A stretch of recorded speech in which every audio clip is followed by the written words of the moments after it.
வணக்கம். பொதிகை செய்திகளுக்காக சூர்யா ராஜகோபாலன். தலைப்புச் செய்திகள். மே 3ஆம் தேதிக்கு பின்னர் ஊரடங்கை நீட்டிப்பதா அல்லது படிப்படியாக தளர்த்துவதா? மாவட்ட ஆட்சித் தலைவர்களுடன் முதலமைச்சர் எடப்பாடி பழனிசாமி ஆலோசனை.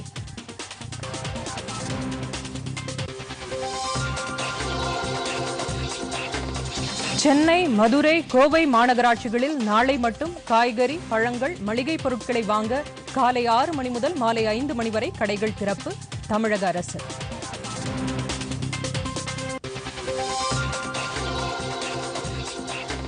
ஊரடங்கு தளர்த்தப்பட்டதும் உடனடியாக CBSE 10 மற்றும் 12ஆம் வகுப்பு தேர்வுகளை நடத்த தயார் மத்திய அரசு.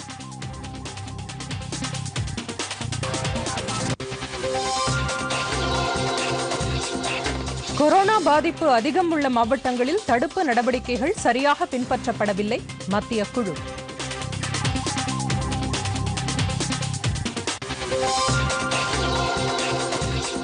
கொரோனா தொற்றால் நாடு முழுவதும் பாதிக்கப்பட்டுள்ளோர் எண்ணிக்கை 31,332ஆக உயர்வு.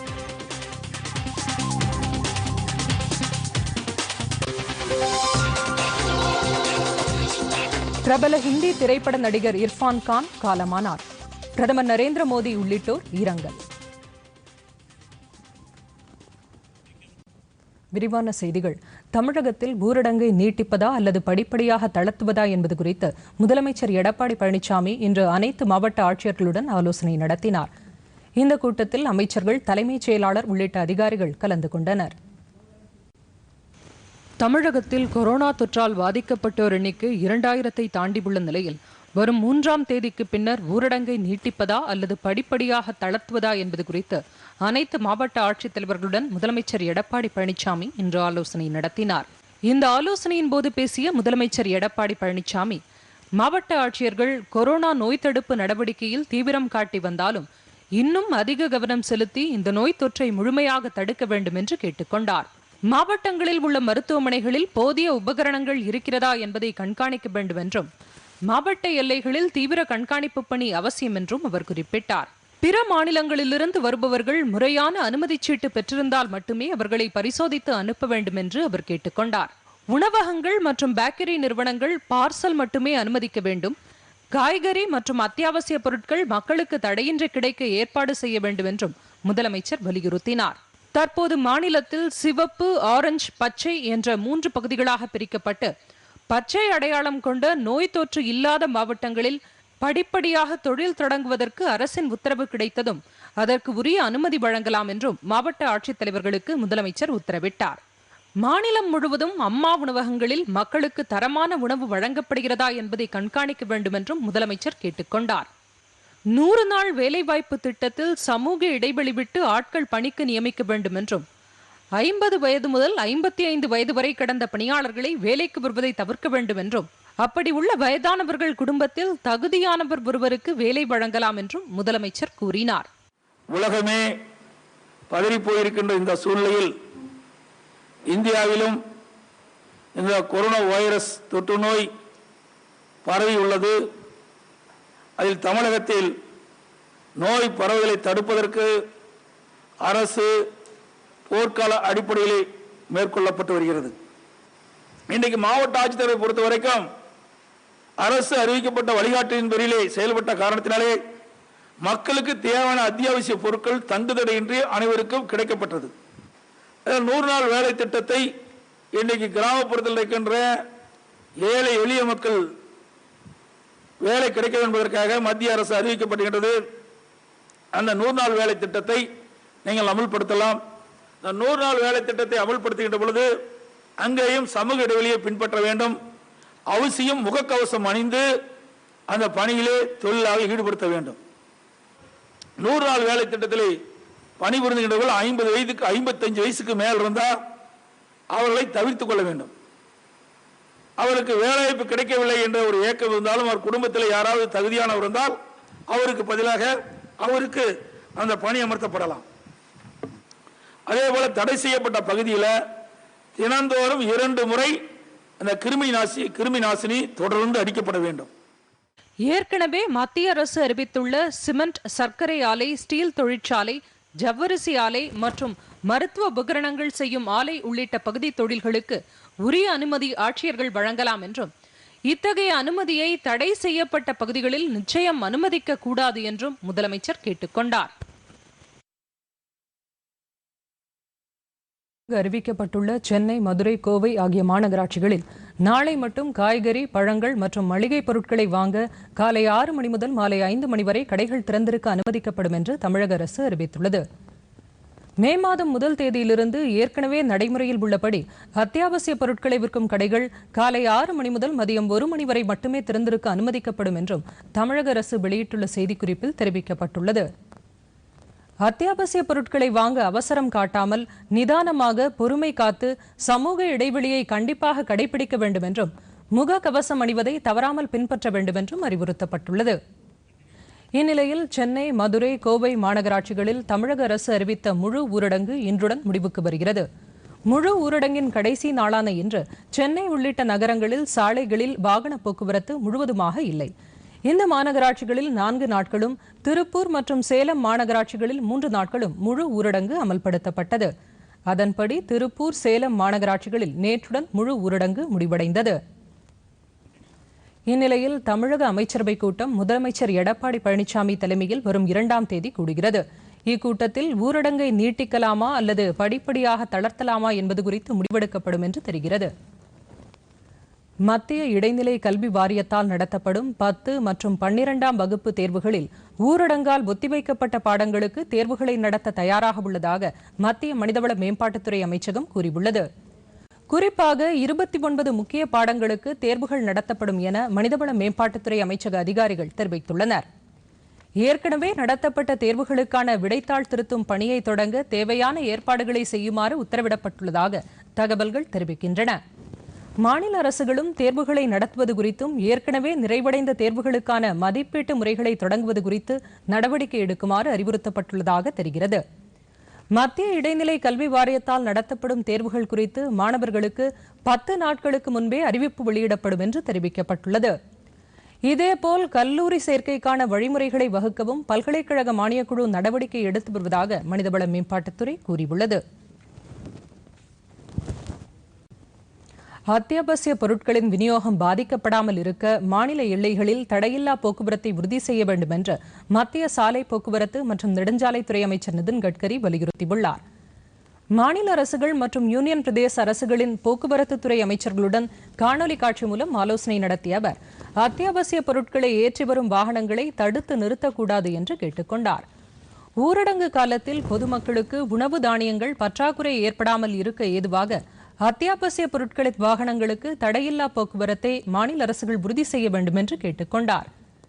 இது தொடர்பாக மாவட்ட நிர்வாகங்களுக்கு உரிய உத்தரவுகள் பிறப்பிக்க வேண்டும் எனவும் அத்தியாவசிய பொருட்களை கொண்டு செல்லும் வாகனங்களின் ஓட்டுநர்களும் கிளீனர்களும் முக கவசங்கள் அணிந்து தனிநபர் இடைவெளியை கண்டிப்பாக கடைபிடிக்க வேண்டும் என்றும் அமைச்சர் நிதின் கட்கரி கேட்டுக்கொண்டார்.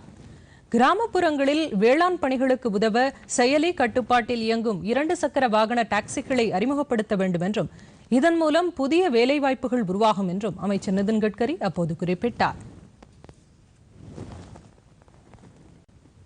கொரோனா தொற்றால் எழுந்துள்ள அசாதாரண சூழ்நிலையால் மத்திய உணவு திட்டத்திற்கான மத்திய அரசின் ஆண்டு நிதி ஒதுக்கீடு 11% உயர்ந்திருப்பதாகவும் அந்த வகையில் 8100 கோடி ரூபாய் இந்த திட்டத்திற்காக ஒதுக்கியிருப்பதாகவும் மத்திய மனிதவள மேம்பாட்டுத்துறை அமைச்சர் ரமேஷ் பொக்ரியால் தெரிவித்துள்ளார்.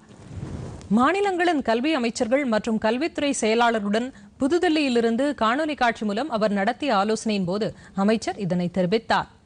மதிய உணவு சாப்பிடும் குழந்தைகளுக்கு போதிய ஊட்டச்சத்து நிறைந்த உணவு வழங்கப்பட்டு வருவதாகவும் அவர் குறிப்பிட்டார்.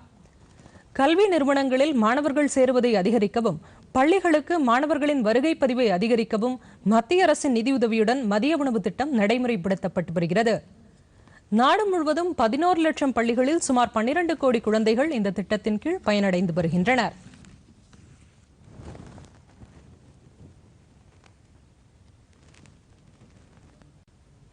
நாட்டில் கொரோனா பாதிப்பு அதிகம் உள்ள மாவட்டங்களில் உள்ள பல மருத்துவமனைகளில் தொற்று தடுப்பு நடவடிக்கைகள் சரியாக பின்பற்றப்படவில்லை என்று மத்திய அரசால் நியமிக்கப்பட்ட நிபுணர் குழுக்கள் கவலை தெரிவித்துள்ளன. கொரோனா தொற்றால் பாதிக்கப்பட்டுள்ள பகுதிகளில் முன்னெச்சரிக்கை நடவடிக்கைகளும் நோய் தொற்று தடுப்பு நடவடிக்கைகளும் முறையாக மேற்கொள்ளப்படுகிறதா என்பதை ஆய்வு செய்ய 6 உயர்மட்ட ஒழுங்கு நடவடிக்கை குழுக்களை மத்திய அரசு அமைத்துள்ளது. இந்த குழுவினர் தமிழகம், குஜராத், மகாராஷ்டிரா, ராஜஸ்தான், மத்திய பிரதேசம், உத்தரப்பிரதேசம், தெலங்கானா ஆகிய மாநிலங்களில் நோய் தொற்று அதிகமாக உள்ள பகுதிகளாக கண்டறியப்பட்டுள்ள இடங்களில் ஆய்வுகளை மேற்கொண்டனர். மாநில சுகாதாரத்துறைகளுடன் இணைந்து இந்த குழுக்கள் பாதிக்கப்பட்டுள்ள பகுதிகளில் மேற்கொள்ளப்பட்டு வரும் தடுப்பு நடவடிக்கைகளை ஆய்வு செய்தனர். இந்த நிபுணர் குழுக்களில் தேசிய நோய் தடுப்பு மையம், எய்ம்ஸ் மற்றும் இந்திய மருத்துவ ஆராய்ச்சி கவுன்சிலை சேர்ந்த நிபுணர்கள் இடம்பெற்றுள்ளனர். கொரோனா தொற்றை பரிசோதிக்க சேகரிக்கப்படும் மாதிரிகள், தொற்று உறுதிப்படுத்தப்பட்டவர்களுக்கு அளிக்கப்படும் சிகிச்சை முறைகள் ஆகியவற்றை இந்த குழுவினர் ஆய்வு செய்தனர்.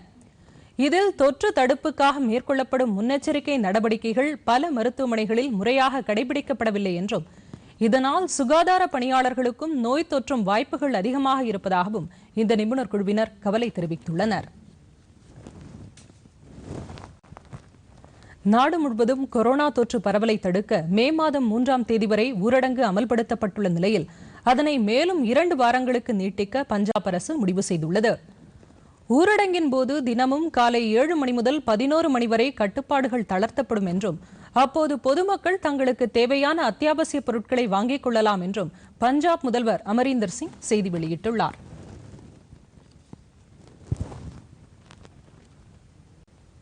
நாடு முழுவதும் கொரோனா தடுப்பு நடவடிக்கைகளுக்காக அமல்படுத்தப்பட்டுள்ள ஊரடங்கால் பாதிக்கப்பட்டுள்ள விவசாயிகள் தங்கள் விளைபொருட்களை எடுத்துச் செல்ல வழிகாட்டும் வகையில் கிசான் ரத் என்ற செயலியை மத்திய வேளாண் துறை அமைச்சகம் அறிமுகப்படுத்தியுள்ளது. விவசாயிகளின் விளைபொருட்களை எடுத்துச் செல்லும் வகையில் போக்குவரத்தை ஒருங்கிணைக்க இந்த செயலி கடந்த 17ஆம் தேதி தொடங்கப்பட்டது. ஊரடங்கு காலத்தில் விவசாயிகளின் விளைபொருட்கள் வீணாகாமல் போவதை தடுத்து போக்குவரத்து வசதியுடன் ஒருங்கிணைத்து விவசாயிகள் பயனடையும் வகையில் இந்த செயலி வடிவமைக்கப்பட்டுள்ளது. தமிழ், ஹிந்தி, ஆங்கிலம் உள்ளிட்ட பல்வேறு மொழிகளில் இந்த செயலியை பயன்படுத்த முடியும். ஆண்ட்ராய்டுடன் கூடிய கைபேசியில் பிளே ஸ்டோர் அல்லது கூகுளிலிருந்து இந்த கைபேசியை பதிவிறக்கம் செய்து தங்களுடைய ஆதார் எண்ணை பதிவிட்டு விவசாயிகள் தங்களுடைய தகவல்களை பதிவு செய்து கொள்ள வேண்டும். பின்னர் தங்களுடைய விளைபொருட்களின் வகை, எடை, பயண தேதி ஆகியவற்றை குறிப்பிட்டால் அப்பகுதிகளில் உள்ள போக்குவரத்து வசதி குறித்த தகவல் விவசாயிகளுக்கு தெரிவிக்கப்படும். சுமார் 5 லட்சத்திற்கும் மேற்பட்ட லாரிகள் மற்றும் டிராக்டர்களை விவசாயிகளுடன் இணைக்கும் பணியை இந்த செயலி செய்கிறது.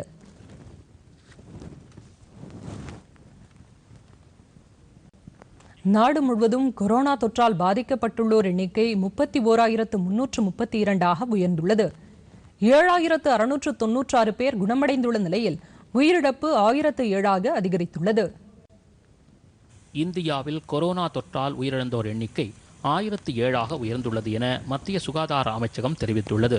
இந்தியாவை பொறுத்தவரை இந்த தொற்றால் பாதிக்கப்பட்டு குணமடைவோர் விகிதம் 23.3% என்ற அளவுக்கு மேம்பட்டிருப்பதாக சுகாதாரத்துறை அமைச்சக அதிகாரி ஒருவர் தெரிவித்தார்.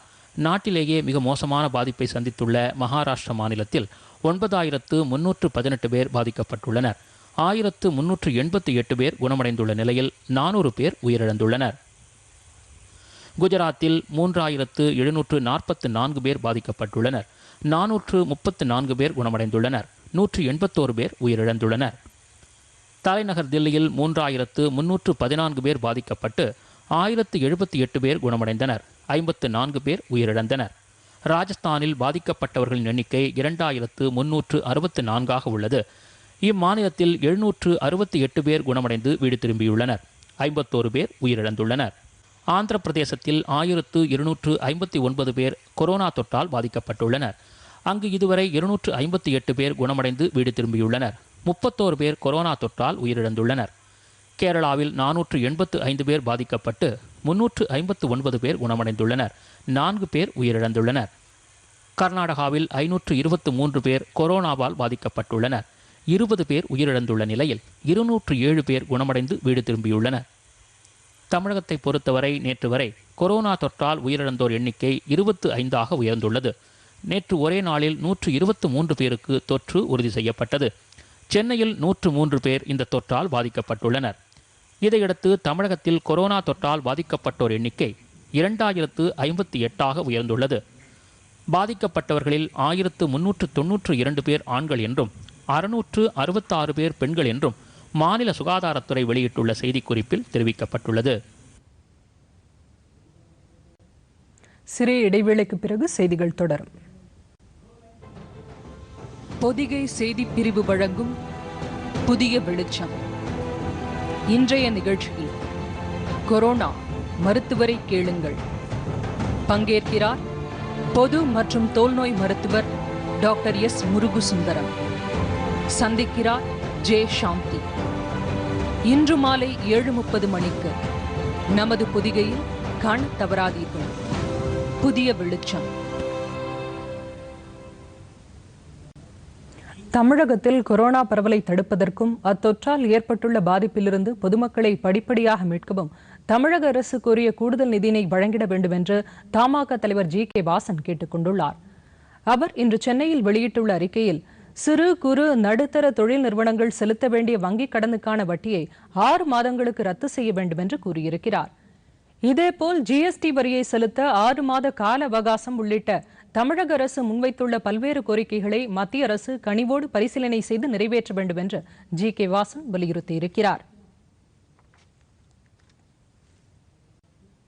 சென்னையில் கொரோனா பரவல் நாளுக்கு நாள் அதிகரித்து வரும் வேளையில் இதனை தடுக்க மாநகரில் வீடு வீடாக சென்று சோதனை நடத்த வேண்டும் என்று பாமக இளைஞரணி தலைவர் அன்புமணி ராமதாஸ் கூறியிருக்கிறார். அவர் வெளியிட்டுள்ள அறிக்கையில் சென்னையில் அதிகம் பாதிக்கப்பட்ட பகுதிகள் தீவிர நோய் பாதிப்பு பகுதிகளாக அறிவிக்கப்பட்ட பின்னரும் அந்த பகுதிகளை தாண்டி நோய் பரவத் தொடங்கிவிட்டதை அறிய முடிகிறது என்று தெரிவித்துள்ளார். இதை கட்டுப்படுத்த அதிக எண்ணிக்கையிலான சுகாதார பணியாளர்கள் களமிறங்கி வீடு வீடாக சென்று எவருக்கேனும் கொரோனா அறிகுறி உள்ளதா என்பதை கண்டு சிகிச்சை அளிக்கப்பட வேண்டும் என்று அவர் கூறியிருக்கிறார். வளைகுடா நாடுகளில் வாழ்கின்ற இந்தியர்கள், குறிப்பாக தமிழர்களே தாயகம் அழைத்து வர மத்திய மாநில அரசுகள் உடனடியாக நடவடிக்கை எடுக்க வேண்டும் என்று தமிழ்நாடு காங்கிரஸ் கமிட்டி தலைவர் கே.எஸ். அழகிரி வலியுறுத்தியிருக்கிறார். அவர் வெளியிட்டுள்ள அறிக்கையில் கொரோனா தொற்று காரணமாக வளைகுடா நாடுகளில் பணியாற்றுகின்ற இந்தியர்கள், குறிப்பாக தமிழகம், கேரள மாநிலத்தைச் சேர்ந்தவர்கள் மிகுந்த சிரமத்திற்கு உள்ளாகி இருப்பதாகவும் இவர்களை தாயகம் அழைத்து வர ஏர் இண்டியா விமானங்களையோ கடற்படை கப்பலையோ பயன்படுத்த வேண்டும் என்றும் கேட்டுக் கொண்டுள்ளார்.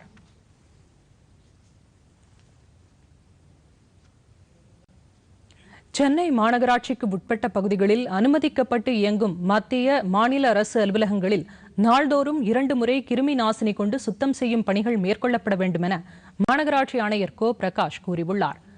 இது தொடர்பாக இன்று மாநகராட்சி வெளியிட்டுள்ள அறிக்கையில் மாநகராட்சியின் சார்பில் நவீன எந்திர உபகரணங்கள் கொண்டு நகரின் அனைத்து பகுதிகளிலும் கிருமி நாசினி தெளிக்கப்பட்டு நோய் தடுப்பு பணிகள் மேற்கொள்ளப்பட்டு வருவதாக கூறப்பட்டுள்ளது.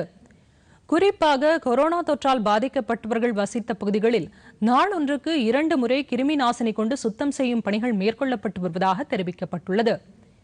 இதேபோல் அனுமதிக்கப்பட்டு இயங்கும் மத்திய, மாநில அரசு அலுவலகங்கள், தனியார் அலுவலகங்கள், வங்கிக் கிளைகள், அத்தியாவசிய தேவைகளுக்காக இயங்கும் அலுவலகங்களில் நாள்தோறும் 2 முறை கிருமி நாசினி கொண்டு சுத்தம் செய்யப்பட வேண்டும் என்று கேட்டுக் கொள்ளப்பட்டுள்ளது. ஏடிஎம் மையங்களில் ஒரு நபர் பயன்படுத்திய உடனேயே கிருமி நாசினி கொண்டு சுத்தம் செய்ய வேண்டும். அலுவலகங்களில் பணியாற்றும் அனைவரும் சமூக இடைவெளியை கண்டிப்பாக பின்பற்ற வேண்டும். முக கவசம் அணிய வேண்டும் என்று மாநகராட்சி அறிவுறுத்தியுள்ளது. விவசாயிகளுக்கான பிரதமரின் கிசான் சம்மான் திட்டத்தின் கீழ் வேலூர் மாவட்டத்தில் உள்ள 3 லட்சம் விவசாயிகள் பயன்பெற்றுள்ளனர். தற்போது ஊரடங்கு காலத்தில் இதுவரை 2 லட்சம் விவசாயிகளுக்கு முதல் தவணை நிவாரணமாக 2000 ரூபாய் வழங்கப்பட்டுள்ளது. இதற்கு விவசாயிகள் மத்திய அரசுக்கு நன்றி தெரிவித்துள்ளனர்.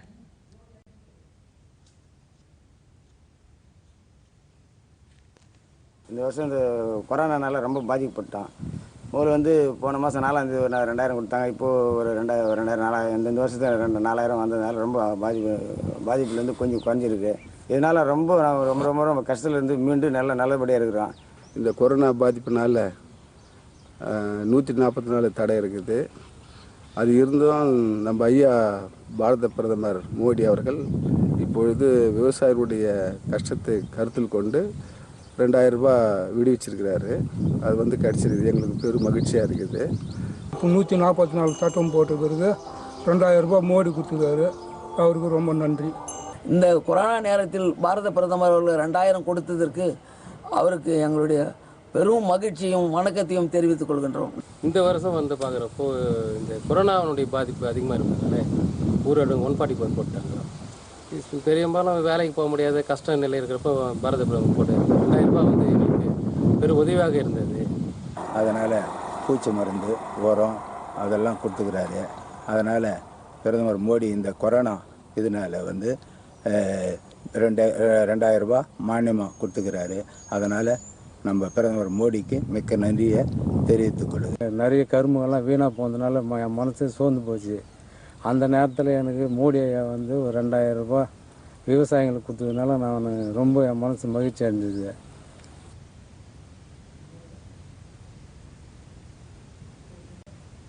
பிரபல ஹிந்தி திரைப்பட நடிகர் இர்ஃபான் கான் மும்பை தனியார் மருத்துவமனையில் இன்று காலமானார். அவருக்கு வயது 54. இர்ஃபான் கானின் மறைவிற்கு பிரதமர் நரேந்திர மோடி, மத்திய அமைச்சர் பிரகாஷ் ஜவ்டேகர் மற்றும் திரையுலக பிரபலங்கள் ஆழ்ந்த இரங்கல் தெரிவித்துள்ளனர். ஹிந்தி, ஆங்கில திரைப்படங்களில் கதாநாயகன், வில்லன் மற்றும் குணச்சித்திர வேடங்களில் தனி முத்திரை பதித்து முன்னணி நடிகராக திகழ்ந்தவர் இர்ஃபான் கான். இர்ஃபான் கான் ஆரம்ப காலத்தில் டிவி தொடர்களில் நடித்து மக்கள் மத்தியில் பிரபலமானார்.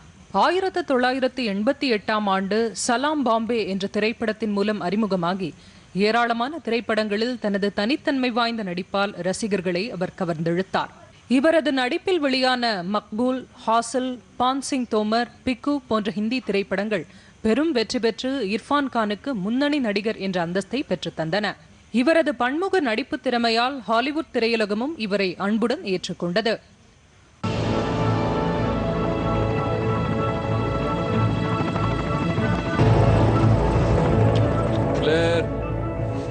मिस्टर मसरानी, आप हेलीकॉप्टर उड़ा रहे हैं? मुझे मेरा लाइसेंस मिल गया और 2 दिन बाकी हैं। हाँ 2 दिन और है। तो मेरा पाक कैसे चल रहा है? बढ़िया। पिछले साल से मुनाफा 2.5 गुना ज्यादा है। हमारे शुरुआती अंदाज से थोड़ा कम है, पर पाक कैसा चल रहा है? दर्शकों को मजा आ रहा है? जानवर मई महीने तक रेडी हो जाएगा, पर इंजीनियरों ने कहा कि हमें दीवारें और ऊंची करनी चाहिए. ஹாலிவுட்டில் வெளியான Jurassic World, Life of Pi, Amazing Spiderman ஆகிய சர்வதேச திரைப்படங்களிலும் இவருக்கு நடிக்க வாய்ப்புகள் கிடைத்தன. இந்த படங்கள் இர்ஃபான் கானை புகழின் உச்சிக்கு கொண்டு சென்றன. இவரது நடிப்பில் வெளியான ஸ்லம்டாக் மில்லியனர் ஆங்கில திரைப்படத்திற்கு ஆஸ்கர் விருது கிடைத்தது. Mobile or a pager, a cuffing accomplice in the audience, or microchip under the skin, huh? மத்திய அரசின் பத்மஸ்ரீ, தேசிய விருது, Role very convincingly played. Best film.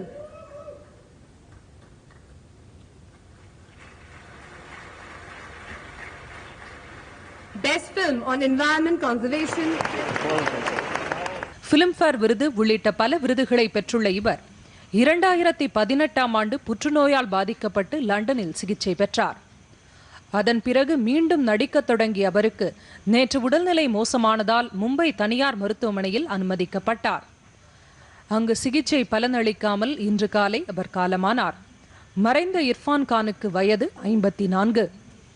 அவருக்கு மனைவியும் 2 மகன்களும் உள்ளனர். நடிகர் இர்ஃபான் கானின் மறைவு திரையுலகினர் மத்தியில் ஆழ்ந்த சோகத்தை ஏற்படுத்தியுள்ளது. இர்ஃபான் கானின் மறைவுக்கு பிரதமர் நரேந்திர மோடி ஆழ்ந்த இரங்கல் தெரிவித்துள்ளார். இர்ஃபான் கான் தனது பன்முக நடிப்பு திறமையால் அனைவரையும் கவர்ந்தவர் என்றும் அவரது இழப்பு திரையுலகிற்கு ஏற்பட்ட பேரிழப்பு என்றும் பிரதமர் குறிப்பிட்டுள்ளார். இதேபோல் மத்திய தகவல் ஒலிபரப்புத்துறை அமைச்சர் பிரகாஷ் ஜவ்டேகரும் இர்ஃபான் கானின் மறைவுக்கு ஆழ்ந்த இரங்கல் தெரிவித்துள்ளார். பிரபல ஹிந்தி திரைப்பட நடிகர் அமிதாப் பச்சன், இயக்குனர் மகேஷ் பட், நடிகை பிரியங்கா சோப்ரா, நடிகர் அக்ஷய் குமார் உள்ளிட்ட ஏராளமான திரையுலக பிரபலங்களும் இர்ஃபான் கானின் மறைவுக்கு ஆழ்ந்த இரங்கல் தெரிவித்துள்ளனர். உலக அளவில் கொரோனா தொற்று பாதிப்பால் உயிரிழந்தவர்களின் எண்ணிக்கை 2,18,000 தாண்டியுள்ளது. பாதிக்கப்பட்டவர்களின் எண்ணிக்கை 31,49,000 அதிகரித்துள்ளது. சுமார் 9,62,000 பேர் குணமடைந்து வீடு திரும்பியுள்ளனர். அதிகம் பாதிக்கப்பட்ட அமெரிக்காவில் உயிரிழந்தவர்களின் எண்ணிக்கை 59,000 எட்டியுள்ளது. அந்நாட்டில் சுமார் 10,36,000 பேர் இந்த தொற்றால் பாதிக்கப்பட்டுள்ளனர். அமெரிக்காவில் மிக அதிகமாக பாதிக்கப்பட்ட நியூயார்க் மாகாணத்தில் நேற்று உயிரிழப்பு சற்று குறைந்துள்ளதாக அந்த மாகாண ஆளுநர் தெரிவித்தார்.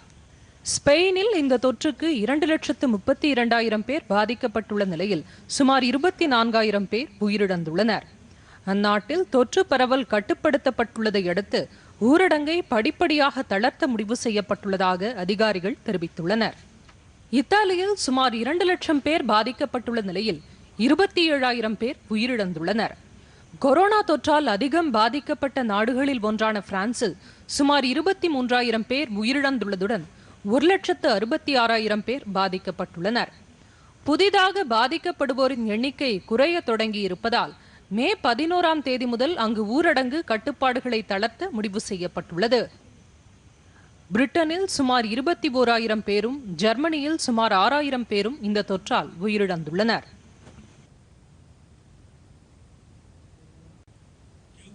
கொரோனா பாதித்த நாடுகளிலிருந்து விமானம் மூலம் பயணித்த அமெரிக்கா வருவோருக்கு ஸ்கேனிங் பரிசோதனை செய்யப்படும் என்று அமெரிக்க அதிபர் டொனால்ட் ட்ரம்ப் கூறியுள்ளார். வாஷிங்டனில் செய்தியாளர்களிடம் பேசிய அவர், அரசு மற்றும் விமான நிறுவனங்களுடன் இணைந்து இந்த நடவடிக்கை மேற்கொள்ளப்படும் என்று கூறினார். அமெரிக்காவில் கொரோனா பரவலை தடுக்க ஏதுவாக இந்த நடவடிக்கை எடுக்கப்படும் என்று ட்ரம்ப் கூறியுள்ளார். சீனாவில் வரும் 22ஆம் தேதி முதல் நாடாளுமன்ற கூட்டத்தொடர் தொடங்க உள்ளதாக அறிவிக்கப்பட்டுள்ளது.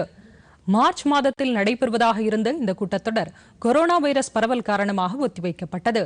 இந்நிலையில் அந்நாட்டில் கொரோனா பரவல் கட்டுப்படுத்தப்பட்டுள்ளதை அடுத்து வரும் 22ஆம் தேதி பெய்ஜிங்கில் நாடாளுமன்ற கூட்டத்தொடர் தொடங்கும் என அறிவிக்கப்பட்டுள்ளது.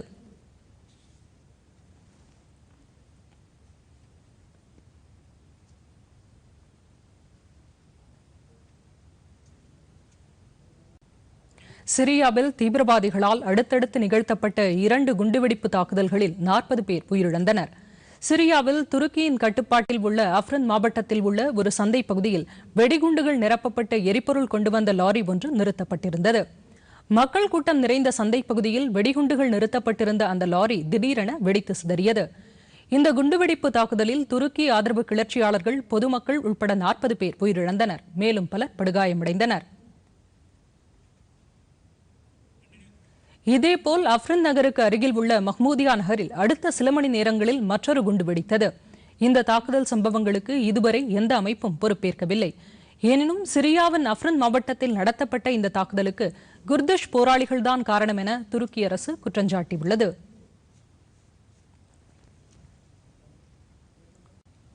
தமிழ்நாட்டில் ஒரு சில இடங்களிலும் புதுவையிலும் ஆங்காங்கே மழை பெய்துள்ளது.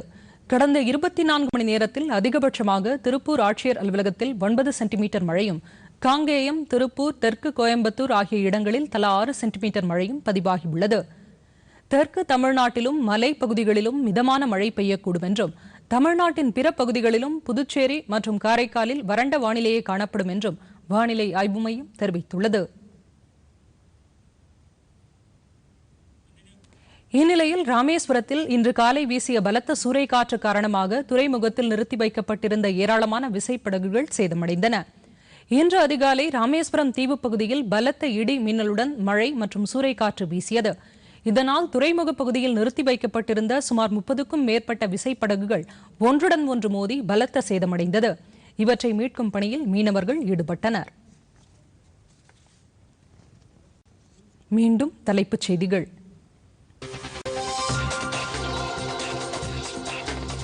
மே 3ஆம் தேதிக்கு பின்னர் ஊரடங்கை நீட்டிப்பதா அல்லது படிப்படியாக தளர்த்துவதா? மாவட்ட ஆட்சித் தலைவர்களுடன் முதலமைச்சர் எடப்பாடி பழனிசாமி ஆலோசனை.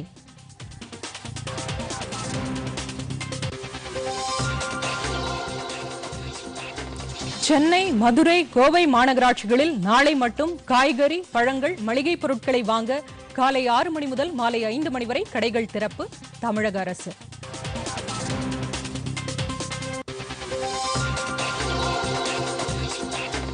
ஊரடங்கு தளர்த்தப்பட்டதும் உடனடியாக சிபிஎஸ்இ 10 மற்றும் 12ஆம் வகுப்பு தேர்வுகளை நடத்த தயார், மத்திய அரசு.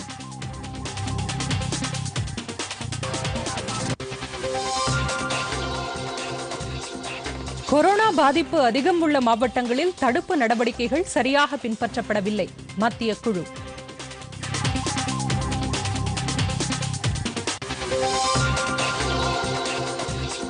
கொரோனா தொற்றால் நாடு முழுவதும் பாதிக்கப்பட்டுள்ளோர் எண்ணிக்கை 31,332 உயர்வு.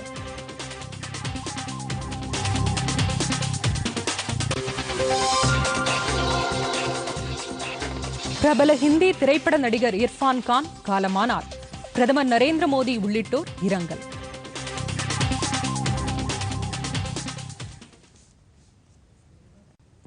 பொதிகை செய்திகளை யூடியூபில் தமிழ் நியூஸ் தூர்தர்ஷன் என்ற சேனலிலும், ட்விட்டரில் Tamil news Doordarshan @DD news Chennai என்ற பக்கத்திலும் காணலாம்.